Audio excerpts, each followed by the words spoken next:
आप सभी का स्वागत है शक्ति, साहस और समर्पण की देवी माँ दुर्गा के छठे दिव्य स्वरूप माँ कात्यायनी को समर्पित इस विशेष प्रस्तुति में। माँ कात्यायनी जिनका तेज लाखों सूर्यों के समान है, क्रोध पर विजय, भय से मुक्ति और धर्म की स्थापना का प्रतीक हैं माँ कात्यायनी।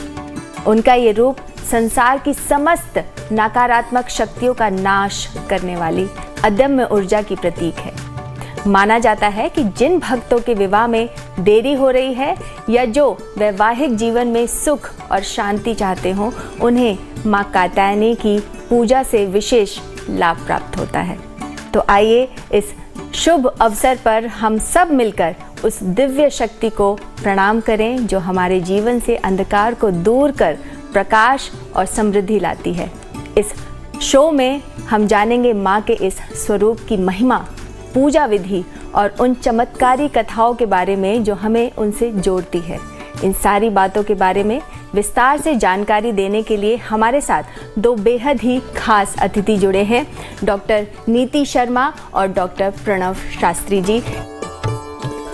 आप दोनों का स्वागत है लाइव टाइम्स पर और एक बार फिर आप हमसे जुड़ चुके हैं। तो आज हम माँ कात्यायनी के बारे में बात करेंगे, उनके स्वरूप के बारे में चर्चा करेंगे और उनके बारे में ऐसी बातें आप हमें बताइए या हमारे दर्शकों को बताइए जिनसे जो उनकी छोटे छोटे जो उपाय होते हैं कि किससे माँ कात्यायनी खुश हो जाए कि दर्शकों को ज़्यादा लाभ मिले। तो सबसे पहले शुरुआत करते हैं, शास्त्री जी आप बताइए कि माता के स्वरूप के बारे में, माता के स्वरूप का वर्णन आप किस प्रकार करेंगे। जय माता दी। आप सभी को नवरात्रों की हार्दिक शुभकामनाएं। आज माँ कात्यायनी का छठा नवरात्रा है। इस पर्व पे आपको बहुत ढेर सारी शुभकामनाएं। जीवन में आपके सभी कार्य सफल हो, मंगलमय हो, उन्नति हो, यश कीर्ति प्राप्त हो, ऐसी मैं कामना करता हूँ। बात कर रहे हैं माँ कात्यायनी की। माँ कात्यायनी का विवरण क्या है? पौराणिक कथाओं के अनुसार माँ कात्यायनी का जन्म कैसे हुआ है, क्यों हुआ, किस लिए हुआ। तो माँ कात्यायनी की बड़ी ही विचित्र कहानी है कि माँ कात्यायनी का जो जन्म हुआ है, ऋषि कात्यायन जी जो थे उनकी घोर तपस्या और पूजा पाठ के कारण से माँ कात्यायनी का जन्म हुआ। लेकिन माँ कात्यायनी को जन्म लेने का क्या कारण बना, क्यों जन्म लिया, क्यों माँ कात्यायनी का जन्म हुआ? इसमें दो पहलू बनते हैं। पहला तो एक महिषासुर नाम का एक राक्षस हुआ करता था जिसने अत्याचार किए हुए थे बहुत ज़्यादा, और इतने अत्याचार किए हुए थे देव, दानव, राक्षस आदि सभी को परेशान करता था। तो ऐसे में दूसरी कथा होती है कि महर्षि कात्यायनी जी को अपने घर में माता का जन्म यानी पुत्री के रूप में उत्पन्न करने के लिए हजारों वर्ष तपस्या की ताकि देवी शक्ति उनके घर में जन्म ले सके। तो दोनों पहलू में एक ही चीज़ आती है कि माँ कात्यायनी का जो स्वरूप है वो ऋषि कात्यायन से बनता है। ऋषि कात्यायन की घोर तपस्या के बाद उनके घर में एक पुत्री का जन्म हुआ, और वह पुत्री का जन्म होने के बाद वह पुत्री जब बड़ी हुई शिक्षा और ज्ञान को लेकर के, फिर उसके बाद माँ कात्यायनी ने महिषासुर ऋषि का वध किया, महिषासुर राक्षस का वध किया, और वह वध करने के बाद विजय प्राप्ति की। तो ऐसे में तीनों लोकों में जो महिषासुर राक्षस का त्राही चल रही थी उससे छुटकारा प्राप्त हुआ, और उसके बाद से ही ऋषि कात्यायन ने अपनी पुत्री का नाम कात्यायनी देवी रखा। उसी दिन से माँ के छठे नवरात्रि के रूप में पूजन होना लगा, और पूजा पाठ के द्वारा माँ की पूजा आराधना लगातार की जाती है। और इनकी पूजा आराधना का विवरण है कि शत्रुओं पर विजय प्राप्त करना, ज्ञान वृद्धि करना, उन्नति करना, ऐसा विवरण शास्त्रों में लिखा है। बहुत बढ़िया, बहुत अच्छी तरीके से आपने माँ के स्वरूप का वर्णन कर दिया शास्त्री जी। अब मैं बढ़ती हूँ नीति जी के पास और उनसे मैं पूछती हूँ, नीति जी आप मुझे बताइए कि माँ कात्यायनी की पूजा किस तरह से करें भक्त। या देवी सर्वभूतेषु माँ शक्ति रूपेण संस्थिता, नमस्तस्यै नमस्तस्यै नमस्तस्यै नमो नमः। आप सभी को नवरात्रि के छठे दिवस की हार्दिक शुभकामनाएं। देवी का छठा स्वरूप माता कात्यायनी का बड़ा ही दिव्यता लिए भरा हुआ है। ये सृष्टि के गुप्त रहस्यों का प्रतीक है, जो अदृश्य है, जिसकी आप कल्पना भी नहीं कर सकते, जो पूरे ब्रह्मांड में व्याप्त है। उन गुप्त शक्तियों को माँ कात्यायनी धारण करती है। माँ ने अपने क्रोध रूप में किस प्रकार महिषासुर नामक राक्षस का दहन किया। आपके जीवन में क्रोध सकारात्मक और नकारात्मक दोनों ऊर्जाओं का प्रतीक है। एक बुद्धिजीवी इंसान इस क्रोध को सकारात्मक किस प्रकार से प्रयोग में लाके ज्ञान के माध्यम से कहीं ना कहीं जीवन में सत्यता को स्थापित कर सकता है। माँ की पूजा के लिए सर्वप्रथम आपको अपने पूजा स्थल को गंगा जल से शुद्ध करना चाहिए। गंगा जल अपने स्नान में मिला के स्नान करने के उपरांत माँ का आज प्रिय रंग धारण करना चाहिए। माँ को हरा और नीला रंग बहुत प्रिय है। इन्हीं रंगों की आप चुनरी और आप पोशाक माँ को अर्पण कर सकते हैं। माँ को सबसे पहले आप शुद्ध जल से स्नान करवाएं। उसके बाद पंचामृत से स्नान कराने के बाद माँ को स्वच्छ सुंदर वस्त्र पहनाएं। माँ को श्रृंगार अति प्रिय है। माँ का श्रृंगार करें और आज के दिन माँ को शहद से बनी कोई मिठाई अर्पण करें। माँ को अति प्रिय है। कमल का पुष्प अगर आप माँ को अर्पण करते हैं तो आपके जीवन में कहीं ना कहीं यशस्व और प्रोस्पेरिटी यानी कि आपके जीवन में धन का आगमन होता है। कुंडलिनी जागरण में माँ आज्ञा चक्र को निर्धारित करती हैं। ये चक्र आपके मस्तक में मध्य में स्थित होता है। ये कहीं ना कहीं आपके अंतः ज्ञान को केंद्रित करता है। इसको ध्यान में रखते हुए आप ओम की ध्वनि से माँ का आह्वान करें। या देवी सर्वभूतेषु माँ कात्यायनी रूपेण संस्थिता नमस्तस्यै नमस्तस्यै नमस्तस्यै नमो नमः। इस मंत्र से आप माँ का आह्वान करें। माँ को पंच मेवे का भोग लगाएं। शहद से बने मिठाई का भोग लगाएं। माँ को साथ आप दुर्गा कवच का पाठ आज के दिन अवश्य करें, क्योंकि माँ की शक्ति आपको चारों दिशाओं से नकारात्मक ऊर्जाओं से आपको प्रोटेक्ट करती है। दुर्गा सप्तशती का पाठ करें और अंत में सिद्ध कुंजी के स्तोत्र का पाठ करके माँ की आरती करें, क्षमा याचना करें। माँ को जो आपने भोग लगाया है उसको आप अपने परिवारजनों में और भक्तजनों में वितरण करके स्वयं ग्रहण करें। अगर आप व्रती हैं तो आप इस शहद की मिठाई में नारियल डाल के उसका भोग लगा सकते हैं। माँ शास्त्रों में और ज्योतिष में बृहस्पति ग्रह को प्रतिनिधित्व करती हैं। ये आपके जीवन में अच्छे वैवाहिक जीवन को केंद्रित करता है। जिन व्यक्तियों का, जिन बच्चियों का या जिन पुरुषों का विवाह नहीं हो पा रहा है, माँ की पूजा से आपकी विवाह की बाधाएं नष्ट होती हैं, या आपके विवाह में आपके पति या पत्नी के साथ सामंजस्य नहीं बिठा पा रहे हैं, तो आज के दिन माँ की विशेष आराधना करें। रात्रि में माँ का ध्यान करें। गुरुदेव की पूजा के लिए ओम ग्राम ग्रीम ग्रोम स गुरुवे नमः मंत्र की भी आप 108 बार जाप करें। और उसके बाद आप माँ को 5 हल्दी की गांठें कुछ पुष्पों के साथ अर्पण करें। बाद में ये गांठें आप अपने तकिए के नीचे अपने सरहाने के पास रख सकते हैं। तो नीति जी, बहुत अच्छे से वर्णन करा आपने कि माँ की किस तरह से पूजा करनी चाहिए, कैसी आराधना करनी चाहिए। आपने ये भी बता दिया कि किस रंग के वस्त्र धारण करें माँ की पूजा करते वक्त, कौन सा माँ का प्रिय रंग है, हरा और नीला रंग। जैसे कि हरा आपने पहना है और नीला मैंने पहना हुआ है। तो अब हम आगे बढ़ते हैं। तो एक मंत्र तो नीति जी ने बता दिया शास्त्री जी, और भी माँ का कोई बीज मंत्र है जिससे करने से माँ खुश हो जाए एकदम से? बिल्कुल, देखिए मंत्र तो बहुत सारे होते हैं, जितने छोटे मंत्र होते हैं इतना अच्छा होता है। तो जो सबसे छोटा मंत्र है ओम ह्रीं नमः कात्यायनी देवी नमः का मंत्र का जाप करें।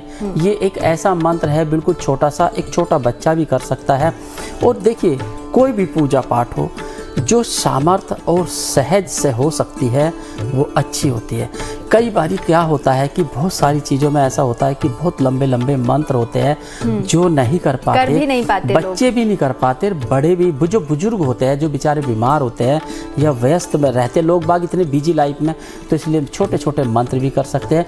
जैसे नीति जी ने बताया, बहुत अच्छे मंत्र बताए हैं। तो ऐसे में ये छोटे मंत्र भी करेंगे तो आपको लाभ मिलेगा। कहते हैं माँ तो भाव की भूखी है। बिल्कुल। माँ का दर्जा आपकी खुद की माँ से होता है। अगर आपकी खुद की माँ स्वस्थ है, आपकी खुद की माँ ठीक है और वो आपसे खुश है, तो समझ लीजिए ये देवी माँ भी आपसे खुश है।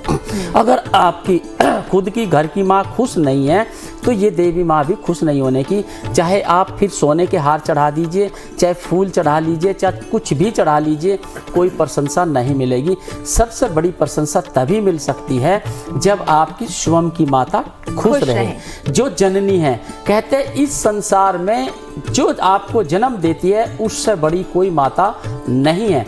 लेकिन हमारे लिए शक्ति का जो प्रतीक होता है, हमारे जो नवरात्रों में पूजा होती है, वह शक्ति का प्रतीक होता है, ताकत का प्रतीक होता है, साहस का प्रतीक होता है। इसलिए माता की पूजा भी जरूरी है और बीज मंत्र के साथ किया जाए तो अति उत्तम फल मिलेगा। शास्त्री जी, जैसे आपने बताया कि बीज मंत्र आपने एक छोटा सा बता दिया, लेकिन बहुत सारे लोग कहते हैं कि 108 माला करो, आप पहले 1000 माला करो तभी वो सिद्ध होता है। तो मंत्र कितने करने चाहिए मतलब? बिल्कुल, देखिए बेटा, ये आपकी सामर्थ्य के ऊपर है। मैंने कहा ना, कुछ लोग 10 मिनट बैठते हैं और उबासी लेने लग जाते हैं, तो मंत्र वहीं छोड़ देना चाहिए। कहते हैं मंत्र तब तक आप जाप कर सकते हैं जब तक आपके शरीर में सुस्त ना आए, सुस्ती ना आए। आपने देखा होगा कि 10 मिनट पूजा करने के बाद आप जुभाई लेने लग जाते हैं, उबासियाँ लेने लग जाते हैं, तो फिर उसके बाद मंत्र ना करें। ना मंत्र होने का, ना आपकी ज्ञान की दृष्टि खुलेगी सही तरीके से। इसलिए जब तक आपकी सामर्थ्य है बैठ करके, और देखिए जब भी मंत्र करते हैं एकांत में मंत्र करें, शांत भाव से मंत्र करें। चाहे 1 माला करें, चाहे 1 बार मंत्र करें, चाहे 21 बार मंत्र जाप करें, चाहे 108 बार मंत्र जाप करें, चाहे 11 बार, चाहे 9 बार, चाहे 5 बार अगर जाप करते हैं तो मन से करें। उस समय केवल माता रानी की छवि के अलावा आपको कुछ नहीं दिखनी चाहिए, क्योंकि ये हमने क्या करते हैं, जाप भी करते रहते हैं, मन में भ्रम चलता रहता है, हमारे घर की बैल बजी, कोई आया तो नहीं, कोई डिलीवरी वाला तो नहीं है, कौन आया है, तो वो मंत्र नहीं होते। प्लीज़ आप 1 मिनट का मंत्र करें, 1 मिनट का। कहते हैं माँ कहती है मैं भाव की भूखी हूँ। अगर तुमने भाव से मुझे कुछ भी मांगा मैं दूंगी, और भाव से मेरी प्रार्थना की तो मैं आपके पास आऊँगी। तो भाव जितना कर सकते हैं इतना अच्छा होगा। भाव से जो पूजन पाठ करेंगे उसमें लाभ जरूर मिलेगा। 100% आप करके देखें। बिल्कुल, और आपने बहुत सही कहा कि आप पहले अपनी माँ का आदर करें, उनका सम्मान करें, तब जो भी जितनी भी हमारी शक्ति हैं, आदि शक्ति हैं, वो अपने आप प्रसन्न हो जाएंगी। तो ये भी बहुत अच्छी बात आपने कही कि आप मंत्र चाहे 1 मिनट के लिए करें लेकिन दिल से करें तो वो सिद्ध जरूर होगा। तो अब आगे बढ़ते हैं। नीति जी, आप मुझे बताइए कि माँ कात्यायनी की आराधना करने का क्या फल मिलते हैं, क्या क्या फायदे होते हैं? देखिए, जैसे शास्त्री जी ने अभी बताया कि मंत्र जो करे भाव से करे। मंत्र साधना में एक चीज़ जो बहुत महत्वपूर्ण है वो है ध्यान। क्योंकि जब तक आप किसी ऊर्जा के साथ कनेक्टिविटी नहीं स्थापित कर पाते तो आपकी सारी पूजाएं आप एक समझ लीजिए सार्थक नहीं हो पाती। ये उसी प्रकार है जिस प्रकार एक पानी की टूटी के नीचे पानी आ रहा है लेकिन ग्लास आपने कहीं और रखा हो। बिल्कुल। अगर आपको उस ऊर्जा को ग्रहण करना है तो सबसे पहले अपने अंतःकरण को उस ऊर्जा के साथ आपको कनेक्ट करना है। वो ध्यान चाहे आप 5 मिनट का करें, लेकिन वो ध्यान इतना केंद्रित होना चाहिए कि आपका जो सबकॉन्शियस माइंड है वो बिल्कुल भी भटकना नहीं चाहिए। प्रारंभ में ये जो समय है वो बहुत कम होता है। जब साधक धीरे धीरे धीरे ध्यान का अभ्यास करता है तो ध्यान घंटों, दिनों तक, महीनों, सालों तक चलता है। तभी हमारे ऋषि मुनि घोर तपस्या करके, ऋषि कात्यायन ने घोर तपस्या करी, माँ की आराधना करी, तब माँ ने कात्यायनी रूप में उनके घर में पुत्री के रूप में जन्म लिया। तो एक साधक को जो सबसे ज़्यादा महत्वपूर्ण है अपने ध्यान इंद्रियों को केंद्रित करना। इसलिए माँ का जो वास है आपकी आज्ञा चक्र में है। यही आपके पूरे सबकॉन्शियस माइंड का ध्यान केंद्रित होता है और कहीं ना कहीं ये ऊर्जा आपको नकारात्मक ऊर्जाओं के प्रभाव से भी बचाती है, क्योंकि नकारात्मक ऊर्जा आपके ध्यान को हमेशा भंग करने के लिए तत्पर रहती है। इसको भी समझने की आवश्यकता है। इसलिए साधक को ज़्यादा से ज़्यादा अपने ध्यान को फोकस करना चाहिए। उसके बाद पूजा में सबसे पहले तो आप जो आसन में बैठते हैं उसको शुद्ध करके ज़मीन को वहाँ पे उसका आचमन करके आप बैठें, ताकि आपके ध्यान जो है वो विधिवत हो पाए। ध्यान करते समय जब आपके मन में इधर उधर के विचार आते हैं तो उनको थोड़ी देर के लिए आने दीजिए। क्योंकि जब तक ये विचारों की श्रृंखला खत्म नहीं होगी, आप उस ब्रह्मांड ऊर्जा के साथ आप कनेक्ट नहीं कर पाएंगे। तो ये जो विचार आते हैं इनको आने दीजिए, क्योंकि कहीं ना कहीं आपके पूर्व जन्म के प्रारब्ध हैं जो इन विचारों के माध्यम से आपकी पूजा में विघ्न डालने का प्रयास कर रहे हैं। आने दीजिए, धीरे धीरे अपने संकल्प शक्ति को बढ़ाइए और ध्यान को केंद्रित करिए। माँ की पूजा में जो सर्वप्रथम आपको ध्यान रखने की बात है कि अपना आचरण सात्विक रखें, भोजन सात्विक रखें। ऐसा कहा जाता है जैसा आहार वैसा विचार। आपके आहार अगर सात्विक हों, लहसुन प्याज का त्याग करें। आप नॉन वेजिटेरियन खाते हैं तो बिल्कुल त्याग करें, और अगर आप कुछ नशा करते हैं तो बिल्कुल भी ना करें। भोजन से ही आपके मानसिक ऊर्जाएं कहीं ना कहीं वो चलायमान होती हैं। उसके बाद आपको अपने जीवन में जितना हो सके, द्वेष आपके अंदर रहता है, किसी न किसी के प्रति कंपटीशन की भावना रहती है, कहीं आप कटुवाणी का भी इस्तेमाल करते हैं, अपने इसी आचरण को नियंत्रण में लेकर आएं। किसी के प्रति ईर्ष्या का भावना रखें, किसी के प्रति कटु शब्दों का इस्तेमाल ना करें। आप हर चीज़ ईश्वर के निमित्त अर्पण कर दें। हे ईश्वर, मैं तेरे दिए हर निर्णय में खुश हूँ। समर्पण का भाव जब तक नहीं होगा पूजा में, आपकी पूजा फलीभूत नहीं होगी। आज के दिन जैसे मैंने बताया, आप हरे रंग के वस्त्र या नीले रंग के वस्त्र माँ को अर्पण कर सकते हैं, हरी रंग की चुनरी अर्पण कर सकते हैं। शहद से बना मिठाई आप माँ को भोग में लगाएं। मंत्र जब जाप करते हैं तो आप माला को इस प्रकार पकड़ें कि आपकी नाभि से ऊपर हो।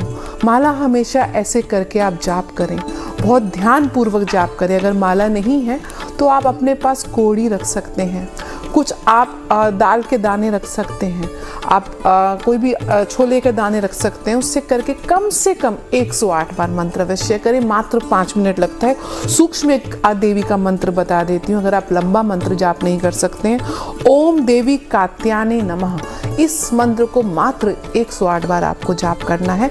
और इसके साथ ओम ऐं ह्रीं क्लीं चामुंडाय विच्चे, इस मंत्र का जाप करना है। अगर आपने कोई गुरु मंत्र ले रखा है तो गुरु मंत्र का जाप तो आपको अवश्य ही करना है, क्योंकि ये जो रात्रियां हैं, नवरात्रियां कहीं ना कहीं आपको सिद्धि प्रदान करने वाली हैं, आपको भय का नाश करने वाली हैं, आपको जीवन में सकारात्मक ऊर्जा के साथ कनेक्ट करने वाली हैं। उन शक्तियों का आह्वान करिए। आज के दिन हो सके तो आप बहुत ज़्यादा ट्रैवलिंग ना करें। अगर ट्रैवलिंग आपको करनी है तो घर से पहला जो स्टेप निकालें वो घर की नॉर्थ या ईस्ट डायरेक्शन की तरफ निकालें। नॉर्थ ईस्ट डायरेक्शन को माँ कात्यायनी, जिसको हम ईशान कोण बोलते हैं, उसको डिनोट करती हैं। ईशान कोण में आज रात्रि में आप एक घी का दीपक अवश्य जलाएं। माँ के समक्ष आप 7 पीली कोड़ियाँ अर्पण करें और इन कोड़ियों को बाद में पूजा के उपरांत अपने धन स्थान में रखें। देखिए किस प्रकार आपके जीवन में लक्ष्मी का भी माँ की पूजा से आगमन होता है। गोपियों ने कहते हैं द्वापर में भगवान श्री कृष्ण की को पति के रूप में पाने के लिए माँ कात्यायनी की पूजा करी थी। इसलिए अगर आप जीवन साथी चाहते हैं अच्छा अपने मन पसंद का, तो माँ कात्यायनी की पूजा से आपकी वो इच्छा भी पूर्ण हो सकती है। आज के दिन अपने जीवन साथी की कामना के साथ माँ के समक्ष आप पूजा आराधना करें। माँ के समक्ष आप 5 हल्दियों का माँ के समक्ष आप उसको अर्पण करें और उसके बाद उन हल्दियों को अपने पास आप अलमीरा में अपने बेड पे उसके पास आप रख दीजिए। निश्चय रूप से आपके जो विघ्न हैं विवाह में वो पूर्ण होंगे।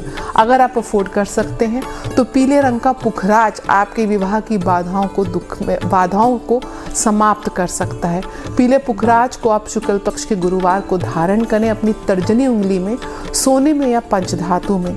ओम ग्राम ग्रीम ग्रौम सा गुरुवे नमः मंत्र से पंचामृत से शुद्ध करके इस रत्न को आप धारण कर सकते हैं। और सबसे महत्वपूर्ण जो हम आप सबके लिए बहुत आवश्यक है और बहुत ज़्यादा फलदायी है, वो गौ माता की सेवा है। आज के दिन आप किसी गौशाला में जाके या कोई गौ आपके आसपास रहती हैं, उनको आप गुड़ और चने का भोग लगाएं। देखिए गौ माता की सेवा से माँ का किस प्रकार आपको आशीर्वाद प्राप्त होता है। बहुत बढ़िया। आपने जिस तरह से बताया है कि पूजा में, माँ कात्यायनी की पूजा में किन किन बातों का ध्यान रखना चाहिए, तो मुझे लगता है कि सभी दर्शकों को, हमारे जितने भी भक्त ये सुन रहे हैं और हमें देख रहे हैं, उनको पता लग गया होगा कि हमें किन किन चीज़ों से बचना चाहिए और क्या क्या चीज़ें हमें माँ कात्यायनी की पूजा में इस्तेमाल करनी चाहिए, चाहे वो रंग हो या भोग हो या फिर जिस तरह से हम ध्यान कर रहे हैं। अब जैसे आपने बोला कि आप 5 मिनट ही ध्यान करें, लेकिन उसे ठीक से करें, तो ये सारी चीज़ें काफ़ी इम्पॉर्टेंट होती हैं जब आप किसी पूजा कर रहे हैं। या तो आप ना करें या फिर करें तो दिल से करें, चाहे आप 2 मिनट ही क्यों ना करें। 2 मिनट आप ध्यान, क्योंकि वही एक माध्यम है जिसके माध्यम से वो ऊर्जा संचालित हो। बिल्कुल, और जिससे आप कनेक्ट कर सकते हैं, उस शक्ति से आप कनेक्ट हो सकते हैं। वो एक ही मात्र उपाय है कि आप ध्यान करें। जी बिल्कुल। तो शास्त्री जी, अब आप बताइए कि पूजा में जो इम्पोर्टेंट सामग्री हैं, क्या क्या आवश्यक सामग्री हैं जिन्हें भक्त जिन्हें लाएं और जिनके द्वारा माता की पूजा करें। पूजा में तो देखिए बिल्कुल भाव से आप कुछ भी लाकर पूजा करेंगे। रोली मोली कलावा इत्यादि यही पूजा चढ़ते हैं। पुष्प होते हैं, हमारे अक्षत होते हैं, यही चढ़ाए जाते हैं। और एक चीज़ का विशेष ध्यान रहे, नवरात्रों में इत्र जरूर चढ़ाए। गुलाब का इत्र बेहद ज़रूरी है।